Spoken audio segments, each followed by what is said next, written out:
My name's AC Fisher, and with me, as always, is my co-host Jason Moore. Joining us is Victoria Cuore. I hope I got that right. You did. Good job. Victoria, welcome to the show. And can you tell us just a little bit about who you are and what it is that you do?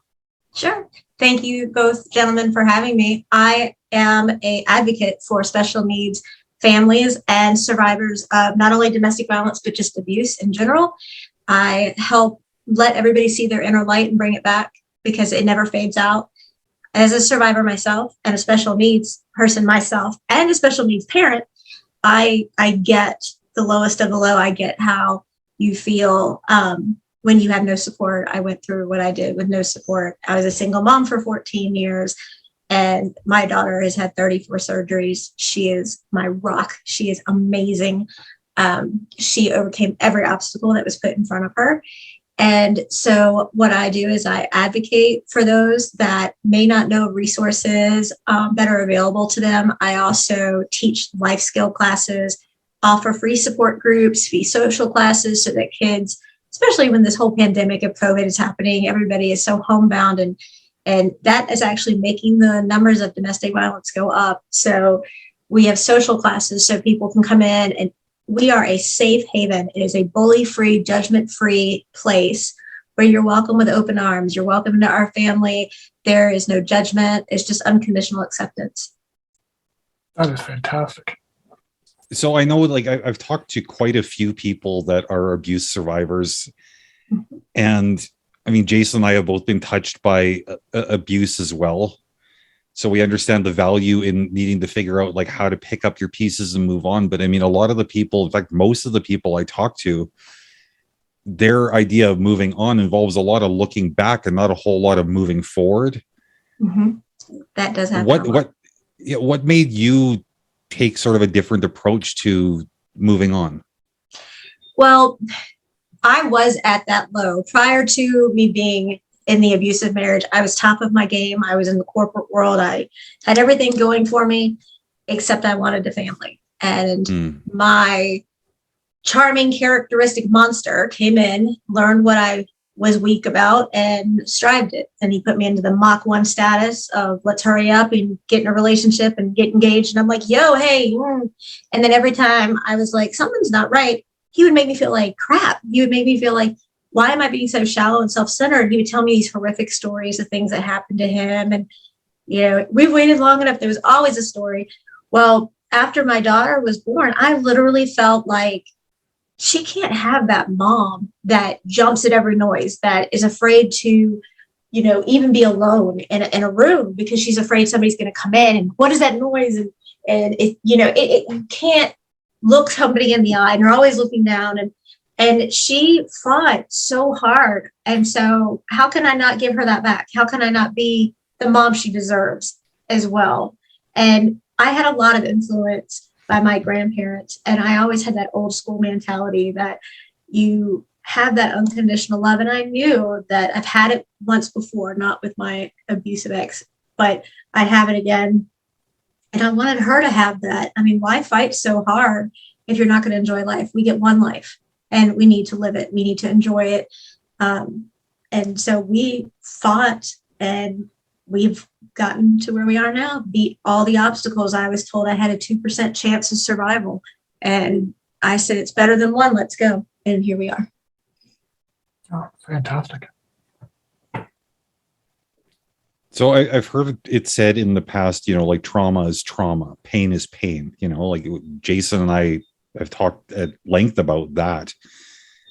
That being said, there is a tendency with people that have overcome something really hard where there's a little bit of scorekeeping that slips into the mindset where, you know, so-and-so didn't have it as bad as me, or so-and-so had it worse than me, so now I'm ashamed to tell my story. Do you struggle at all when you hear tales of abuse from other survivors where it's like, oh my God, I can't believe you're labeling that as abuse after what I've been through? Or is it more inclusive in your default mindset? To be honest with you, I speak with a lot of survivors, male and female, because they're both victims. And I encourage them to bring their family. And I really like it when they bring the ones that are not supportive, because I bring it to fruition what they're doing wrong. And I let them see that by just some simple things that I say that really put it to the forefront. And I always say, I don't care if it's one hit, one slap, one kick, one punch, it's one too many. And it's not okay. I don't care. You never, ever put your hands on anyone, and that the cycle needs to stop, and it needs to stop here. I mean, you know, they say a lot of times that you continue on the abuse. I've never hit my child, not once. She will tell you, I've never raised my voice to my child. You can come across and correct behavior without doing that. And I've done it, and she is phenomenal. And you just, to me, abuse is abuse. You know, I mean, I don't go up and be like, I have over 100 surgeries. What are you complaining about? Are you serious? No, they are the ones that are going through it. Everybody's journey is different. And so I embrace everyone and just try to help them find who they were before, but a better version. It's very similar to our philosophy of each individual's trauma is the worst trauma. Absolutely. Absolutely.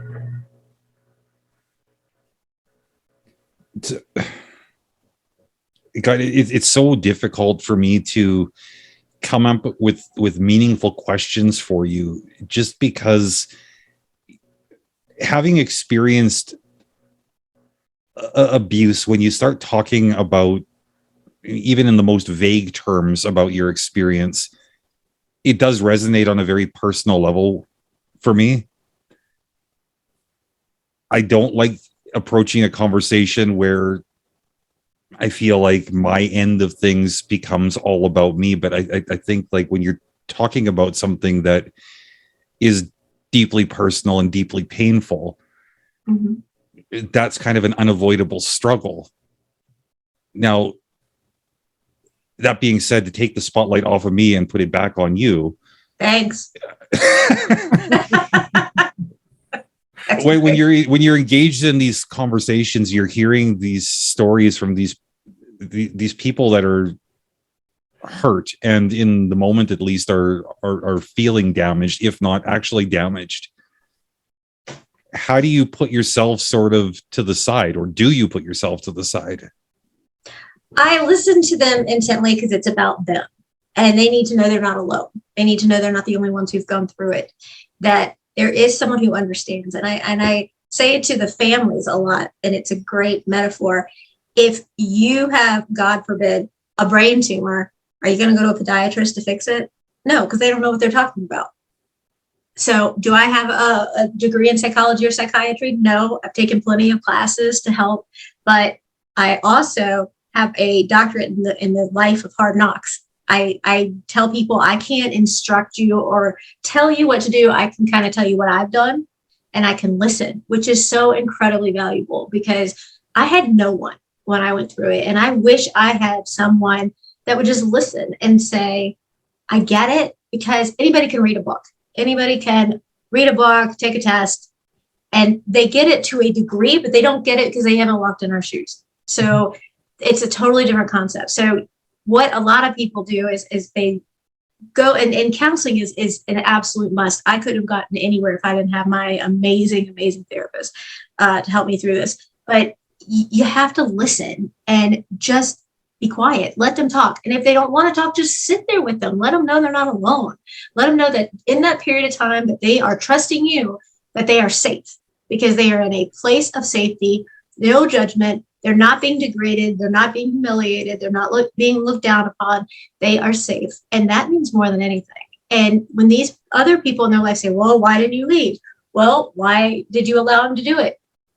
You know, one of the main things that I wish we could get more across to people today is that it doesn't matter. I can tell you for a fact that you can do everything verbatim that your abuser or attacker want you to do, everything. And all it takes is somebody cutting them off on the way home, having a bad day at work, not getting something that you wanted, getting bad news, somebody, whatever the case may be, whatever that is, they're still going to come home and take out their aggression on their victim.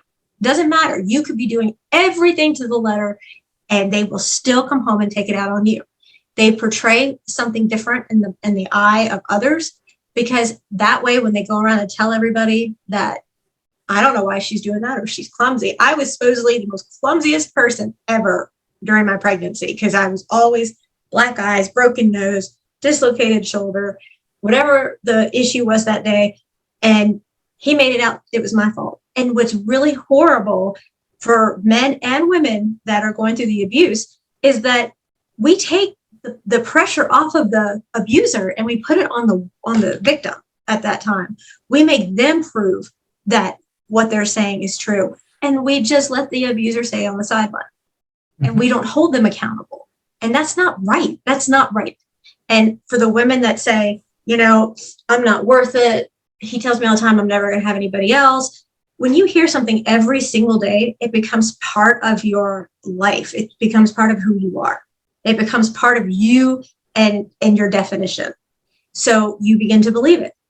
I was told I was never going to get anybody else. I was so unattractive. I was ugly. I was this, I was that, no matter what it was.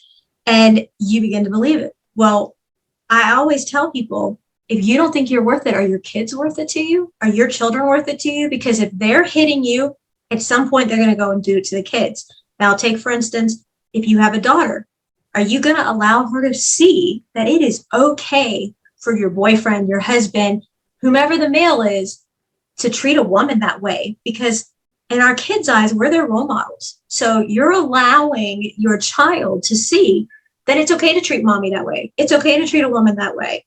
Right. If you have a son, you're teaching him that it's okay to treat a woman that way, or vice versa. If it's a male being assaulted, you're teaching your children that this is the appropriate behavior that's acceptable for themselves down the road. And that is not okay. And this is what I'm desperately trying to get out so that the cycle does stop, because everybody is worth it. And I think we need to hold much more accountability on the abuser and take it off of the spotlight off of the victim, because we're going through enough as it is. Absolutely. I really appreciate how you specifically and deliberately include males into the victim category, because a lot of people don't realize that does happen.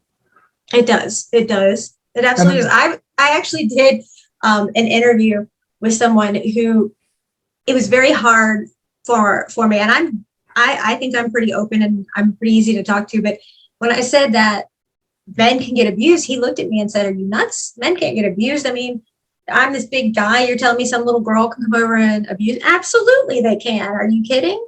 And he was adamant that I didn't know what I was talking about. But men can absolutely be abused. I've seen it. I've talked to men that have been abused. I have someone coming on my show who my heart just melted for. I just thought the world of him. He was homosexual. Mm-hmm. Okay. My theory is I don't care if you're black, you're white, you're brown. I don't care if you're gay, you're straight. Now, y'all have to forgive me, and your listeners have to forgive me. I have yet to learn what all the pronouns are, so sorry. But they're like he, she, him, he, her, they, them. I think I got them all. I think I covered it. I'm still learning that process. But I don't care who you're with. I don't care who you're in a relationship with, as long as they treat you the way you deserve to be treated. It doesn't matter who you're with. It doesn't matter who you love. It matters that you're treated with the same respect that you give, period. Are you enjoying In the Blood? Support the show by clicking the subscribe button and follow us on social media. This guy was, or is, because he's still here, is just unbelievably sweet, unbelievably intelligent. But he was attacked not only because he was homosexual, but also by his partner. And everybody put the blame on the victim. And I said, that's crazy. That just makes me so angry, because why don't they ever spotlight the abuser? And they don't. They put it on the victim. We have to prove our word, because it's a he said, she said. And my case, it was not a he said, she said. I had medical documentation. I had pictures that coincided with the medical documentation that, reiterated the injuries that transpired. I had sworn affidavits. I had doctors, PAs, and nurses that did sworn affidavits. And I had a wire. I wore a wire. And it was over 17 hours of him just confessing to everything. So that's, you know, the difference is not a he said, she said, and I own up to what I did. I'm not perfect. Nobody's perfect. But it just irritates me that society today can say men can't get abused. It's like, I'm pretty sure we're all in the same age here, but when we were in school, we didn't worry about somebody coming into school and having a Columbine situation. We didn't worry about going to school and, you know, worrying that these people were going to start acting this way. These are our kids we grew up with. We went and played dodgeball. We stayed outside until the street lights came on.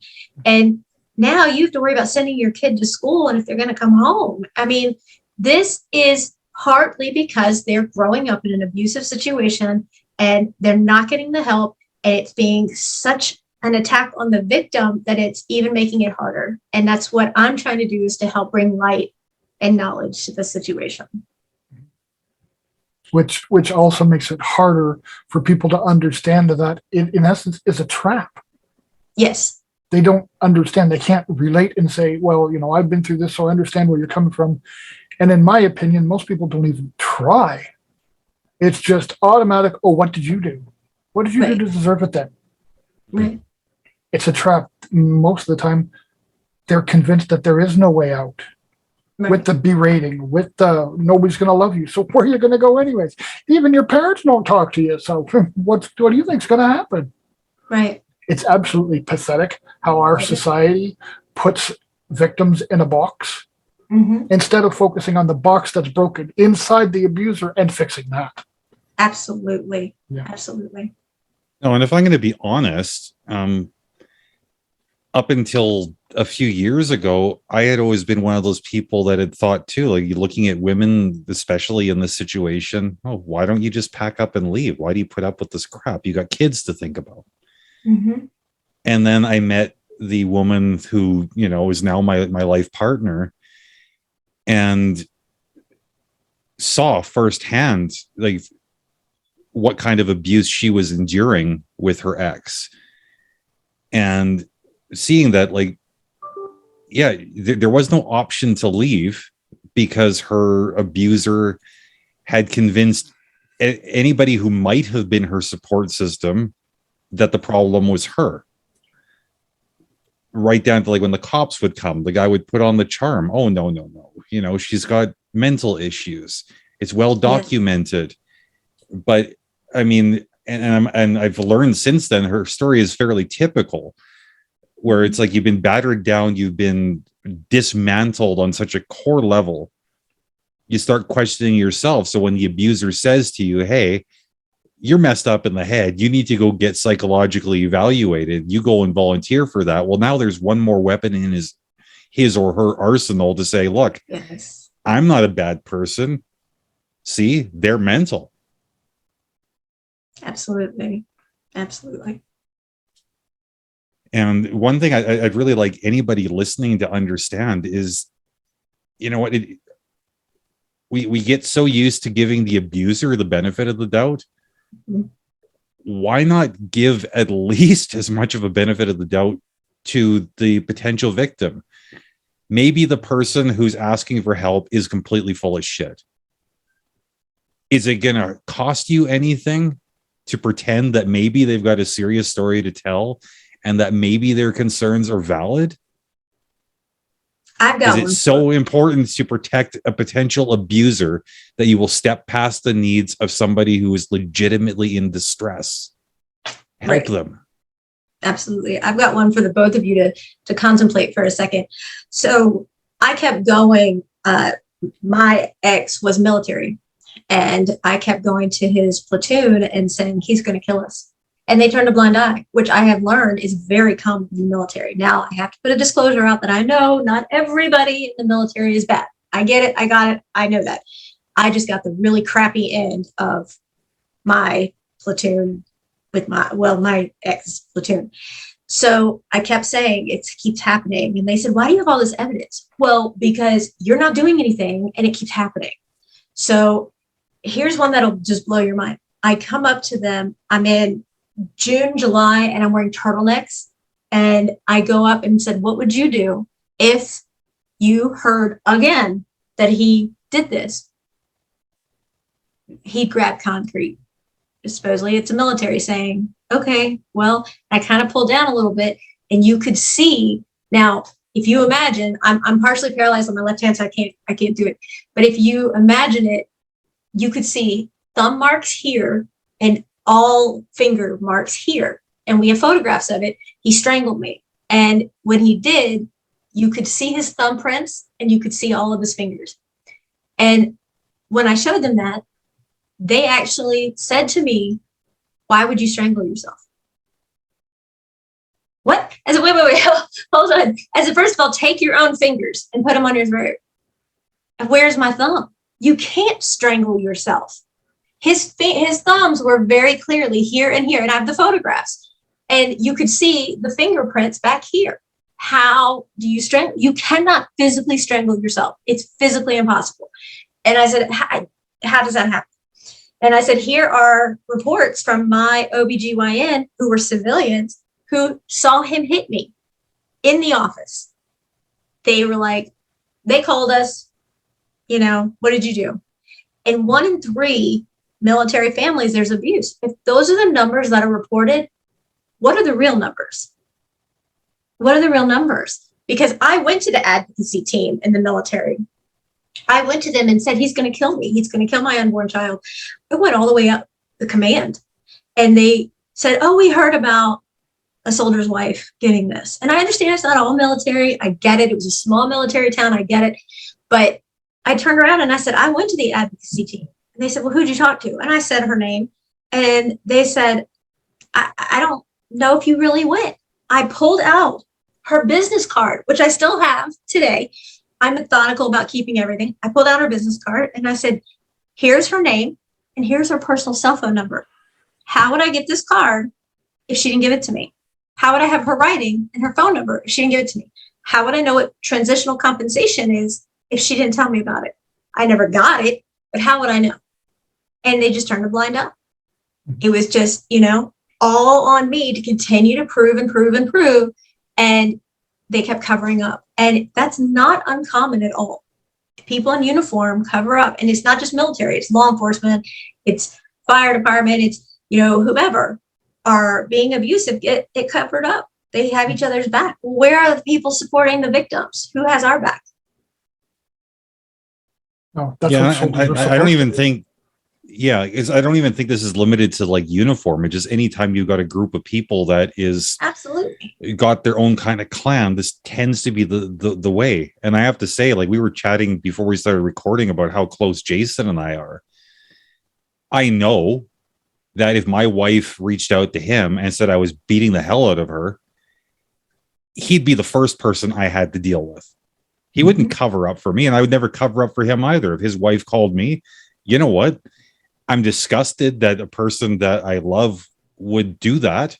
And if he's innocent, he can sort that out with the authorities. Right. But I'm going to err on the side of caution and make sure that his wife, who is tiny, and it doesn't really matter when she's tiny. I mean, the fact is nobody deserves to get beat on. And if there's a chance that's happening, well, I'm sorry, Jay, maybe your feelings are hurt, but I need to make sure that her safety is a priority, not your feelings. Absolutely. And again, that's another challenge I'd like to put out to anybody who's listening, men, women, anything else. I don't care. Your loyalty to the people that are close to you should never, ever supersede the safety of another individual. Absolutely. So far, this conversation has been very different than any we've had before on this show, which, I mean, it's not a bad thing. This is just real world relationship stuff. It's not always a case of, we had some social difficulties between my Aunt Judy and I. Sometimes relationships are ugly experiences, Yes. which is a gross understatement. But still, whether you want to label yourself as a victim, a survivor, or just, like Victoria, you're still left in your headspace with your experience to move forward. And regardless what's happened to you, near you, or around you, it's still you who's got to pick up those bags and walk. That's right. Mm-hmm. And I don't think that, like a lot of people will get hung up in the idea, well, that's not fair. Why do I have to deal with all this stuff? I wasn't asking for this. It just happens to me. And then they want to sit down in a heap and crumple. I mean, what do you say to people in that situation? And to be clear, I do understand that that is a fair mindset to find yourself in. Absolutely. Normally it starts out with the courting phase where they are unbelievably charismatic. They're charming, they're sweet. And I said this from the get-go that I was never physically attracted to him. And I'm not saying that now because I'm bitter or whatever. It's just he wasn't physically attractive in my mind, but he had so much charisma and so much character. And he was like, I know how bad you want a family. I know you want to be a mom. I love kids. I live for kids. You know, my whole family fostered kids growing up. And then to me, that's what drew me was that. And, you know, I'm not a shallow person that's like, you got to look like this, this, this, this. And I totally fell for that. And then when you do, then they get you and then they start to like pull you in, and then it's a very rapid courting phase. And then they want to hurry up and make you theirs. But what happens in that courting phase that makes you feel so alive is that they brag about you. They are so happy that they have you. They show you up. You're almost like a trophy girlfriend where they're like, look at her accomplishments. She's done this, she's done that, she's this, she's that. And then we've been so unhappy long enough. It's time for us to move on. We need to get married. We need to live together because neither one of us have had what we have now ever before. And once you get there and then the isolation begins, everything becomes humiliating. Like, you know, what do you think you've done? You haven't done anything. You know, look at everything I've done. It's always about them. And anything ever happens, it's your fault. And they blame you. And then they're like, I'm so sorry I did that. It'll never happen again. I had that day, whatever. And that's what happens. But they come across this very charming, charismatic way. And they wait until they have you where you're trapped. And then they start to isolate you and they start to, you know, really control you. Mine was incredibly controlling to the point where I had him make me call him from my office because I had he'd have caller ID and he'd know I'm in my work. And I couldn't go anywhere where my ex worked because my ex was a police officer and he wanted to make sure. He hated him. He met him. He hated him. He wanted to make sure I wasn't anywhere where he was. And say I had to go to the store, I had to show him the receipt to show him that's where I was. And he knew how long it would be that it would take me to get there and get back. And I had no one to go to. And the abuse didn't start until I got pregnant. Well, we got pregnant very quickly. And so when I ended up going to court, because I took everybody on, I went after everybody when this happened after my daughter was born. I was in the hospital with her for months and I never left her side. And my ex, who was the officer, went with me to court. And I wish that I had a way to show the look. You've never seen two men hate each other more than those two.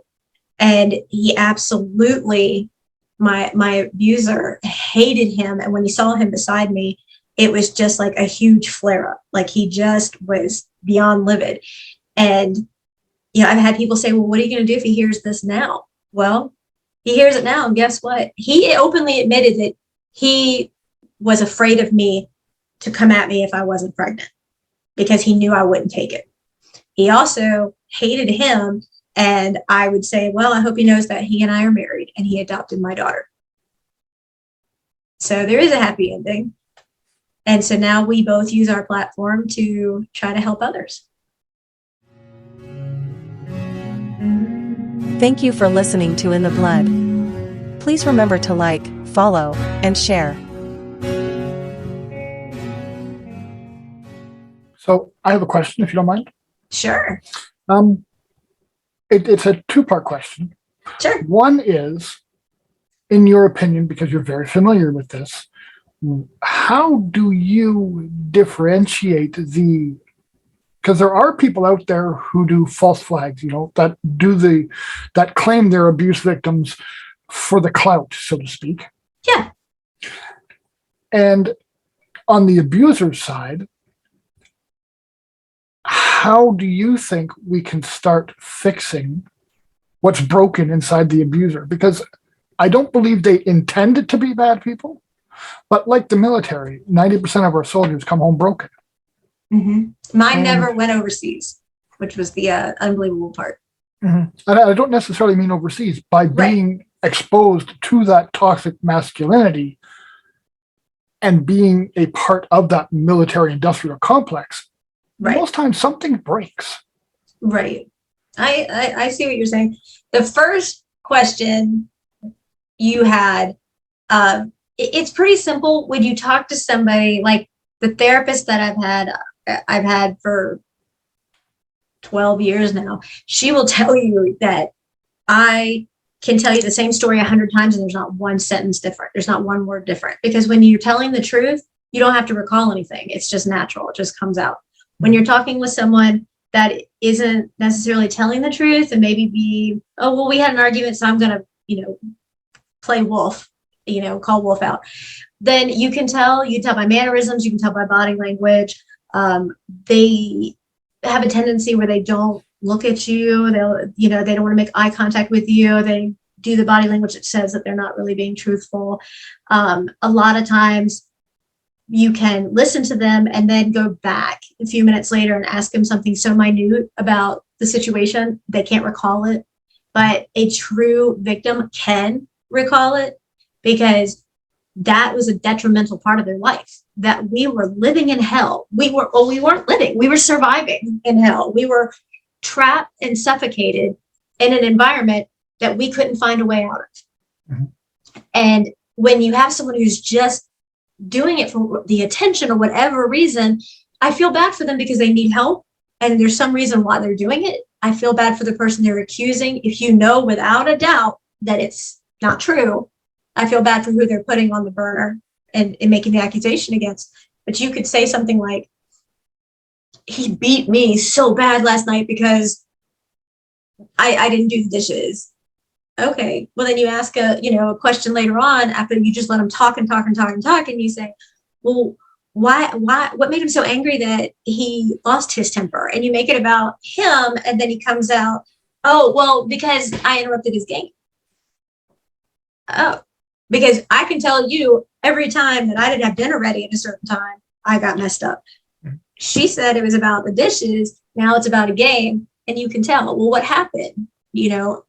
What happened? What did he do? Did you seek medical attention? Because sometimes you have no choice but to seek medical attention.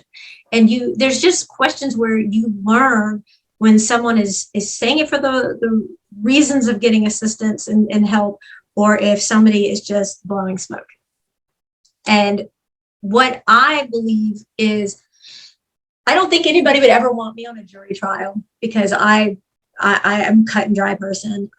If there is no questionable doubt that you abuse someone, whether it's, like I said, 1 hit, 2 hits, whatever the case may be, they need to be held accountable for their actions. And they also need to be in therapy. They need to start getting treatment. And a lot of time the abusers don't believe they need treatment because they're too good for it. They don't need it. But I think it should be mandatory, because that can start to help figuring out what that process is, what is going on, because none of us are qualified to say, this is what triggered all of it. This is what made it come to fruition. So I believe that they need to be held accountable for what they did to another person, number one. And number two, that they have to get mandated testing. They have to get support. They need to get guidance, counseling, therapy, anger management. Find some glitch that's going to work to find out the problem and start to help develop a solution. Yeah, it's one of those things I've caught a bit of heat for over the last couple of years, talking to people. I mean, it's more related to like family issues and more like emotional abuse, which is still abuse. Absolutely. So I don't want to devalue anybody's abuse experience.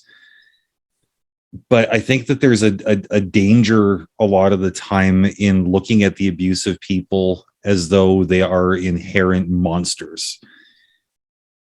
Because when they hurt, and I can't speak for everybody, this is just, like a generalized statement. When somebody hurts me, it's not because they woke up and decided, you know what, I think I'm going to treat AC like shit today. Right. They were hurt first. They're not inflicting pain necessarily so much as sharing pain is the way I look at it. So I kind of like what you're saying about making sure that these people, they get the support they obviously need. They're held accountable. Yes. There are consequences. Yes. But there also needs to be help. Right. Because without that help, I mean, you're punishing a victim in a different way.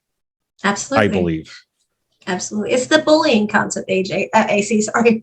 It's the bullying concept, because I tell a lot of the special needs kids that I talk with that, I know you go to school and you're a bully and things like that. And I said, you know what, go up and try to be nice to the bully, because the bully is hurting and he's taking it out on everyone else. That's why he's acting the way that he is. And it could be because he's at home witnessing daddy beating up mommy, or mommy hitting daddy, or whatever the case may be. Maybe he is getting hit, and he comes to school and he knows he can't express that aggression at home because he's going to get hurt. So he goes to school and does it. So go up to him and just kind of sit at a distance and say, hey, what's going on? You want to talk? Or depending on the age, of course, you're not going to do it at elementary level, but to be able just to say, what is happening? What's going on? Do you need to talk to somebody? You have no idea what's going on in their heads. And it's so sad because everything is so overlooked and they're not helping get to the root of the problem so that we can fix this. Yeah. And you don't know whose bully is the bully's bully. Right. Yeah. Absolutely. So we're getting towards the Tail end. the tail end of our conversation here together, which I don't like, because I feel like we could spend a lot of time unpacking this subject matter. But at some point, I mean, this is the way every conversation goes. It does come to the end. I've heard, or we've heard about how you have picked up your broken pieces, literally patched yourself together, and moved on. We've heard about what kept you in the situation for as long as you were, how you got into the situation. What I'm really curious about now, I mean, and I don't want to leave this unexplored, is when you look back at yourself in the midst of this, do you feel any degree of resentment or self-blame? Is there anything that you would tell yourself to do differently that would have any meaning if you had the ability? AC, to be honest with you, all of us blame ourselves at some point or another. All of the victims who have become survivors blame ourselves. I've had a lot of people give me a lot of crap about some of the choices I made. I gave him permission to go outside of our marriage and what people don't get when I say that is I told him go out, because he was going out and cheating on me anyway. Well, if you're not home, you're not beating me and my unborn child. So yeah, I did give him permission, and people look at me, why would you do that? Well, he's also not out hurting anybody because he's in that courting period. He's trying to find his next. So, and I hate to say that because I'm not trying to hurt anybody else, but at that point I was in flight or fight mode. And so I was trying to, survive me and my daughter. So that was an issue. I did try to leave once before, and our dog was shot and killed to show what he would do if I did actually leave. So I knew that this was going to be a process. I wish I had put my call, they always say that you have that one call out, and my one call was to my friend, who's now my husband, the officer. I wish I had made it earlier. I was humiliated by what I had gone through. I went through that. I'm never going to be that bad a wife. Never would I let someone do that. You can't say that. You don't know until you get into that situation. You just don't know. But I fought, and that child is my daughter. It's never been his kid. Excuse my French, and I don't mean to insult any of your listeners, but 2 pugs and a push don't make you a dad. And so I've told her from inception that the only person who would ever be her dad is now her dad. And so everybody is different. Everybody copes with it differently. I really believed he was going to take mine and my child's life. I believed that it would be at his hands. I used to lay there at times and beg him just to, let me go, because I couldn't handle it anymore. And then I would feel her kicking me, and then I realized that I can't be selfish. I got to get up and fight for the both of us. So it's a long process. It took me 10 years to publish my book, which is my memoir. And it took me forever because I just didn't want to put it out there out of fear and humiliation. But now I realize he doesn't have that kind of power. He doesn't have that power to control me. He doesn't have that power to hold over me. He's not worth that. So it's just a really hard challenge. And I wish that there were more resources out there. I wish that more people would take the side of the victim, even long enough just to see that it's true. Make your, find out and then make your decision. And if you find out, like Jay had said, that somebody is lying, okay. But when you find out, like with me, that I had hardcore proof and you still turn your back, shame on you. You're just as guilty as the person doing it. You're not helping. How would you feel if that was your daughter or your wife or your mom? So, I just feel like maybe if I'd done this, maybe if I'd done that, you could do the what ifs all day, but it'll drive you insane. So you kind of have to just let that go at some point. Congratulations to you. Thank you. 100%. Thank you very much. That means a lot. Jason, before we close out, is there anything you'd like to add or anything you'd like to follow up on? I'd just like to make a shout out there to our listeners and just remind you that abuse isn't always a strike of the hand. It also starts with a strike of the tongue. So if you hear this, make sure you contact somebody in your community or somebody that you can trust and do something to help the person that you see that's in crisis. Thank you. Okay, and Victoria, if our listeners want to get in touch with you or learn more about your work, what's the best way to go about that?